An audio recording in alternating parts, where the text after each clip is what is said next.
Hello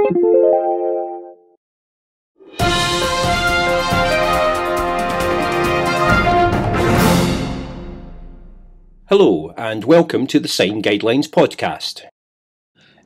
In 2002, Sign published Sign 60, a guideline on postnatal depression and puerperal psychosis. Now, Sign 127 provides recommendations based on updated evidence and expands the guideline scope to include mood and anxiety disorders in the antenatal period. Sign Guideline 127 on the management of perinatal mood disorders will be published on the 22nd of March 2012, and an accompanying patient booklet launched at the annual conference of the Scottish Perinatal Mental Health Forum in Glasgow on Monday 23rd of April 2012. We spoke recently to the Guideline Development Group Chair Dr. Roch Cantwell and started by asking him why we needed this guideline. Well, pregnancy doesn't protect against the development or continuation of mental disorders, and we have increasing understanding of the effects of antenatal and postnatal mental illness on pregnancy and the developing child. There's also evidence that some women are at particularly high risk of developing mental illness in the early postpartum period. It seems to be the case that mood disorders have particular association with pregnancy and in particular the postnatal period. And depressive and anxiety disorders we know are fairly common conditions both in pregnancy and postnatally. And there's an understanding that we have that they're linked with adverse outcomes for infants as they develop. Postpartum psychosis is a much less common condition. It affects perhaps 1 to 2 in 1,000 women. And we understand that it's closely linked with bipolar affective disorder. We also know that clinicians, women and their families have very understandable concerns around the prescribing of medication in pregnancy and in the postpartum period. So the guideline will assist in decisions around the prevention, the detection and the management of mood disorders that occur in relation to pregnancy in the postnatal period, and also in the development of local pathways and networks to improve the services for women, their infants and families at this time. I think one of the main challenges is to ensure that women who are at high risk of developing mental illness in the postnatal period are identified as early as possible, and that interventions can be put in place to manage that risk.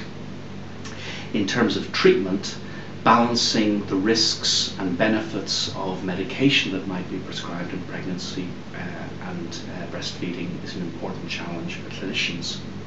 And in that area, one particular challenge is the need to ensure that women who have pre-existing mental disorder and may be on medication get the best advice about their illness and the risks and benefits of treatment before they embark on a pregnancy. Lastly, I think there are significant gaps in terms of service provision for women, their infants and their families around this time. What the guideline will do will be to provide recommendations based on current evidence for best practice in managing women during the antenatal and postnatal period in terms of anxiety disorders, mood disorders and postpartum psychosis. The guideline will cover prediction, prevention and risk reduction in terms of as well as management in both primary and secondary care, and it will outline best evidence that we have in relation to the use of medication during pregnancy and breastfeeding, and in terms of recommendations and service provision for Scotland as well.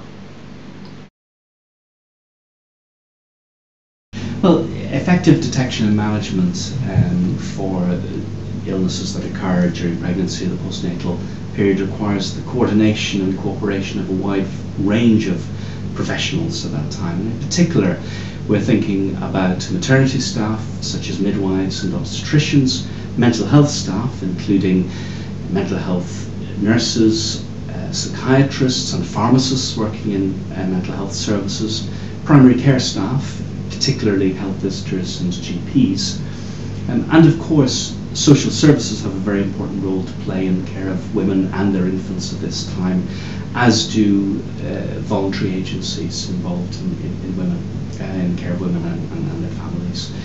And lastly, and perhaps most importantly, women and their families themselves will be helped by the patient version of the guideline.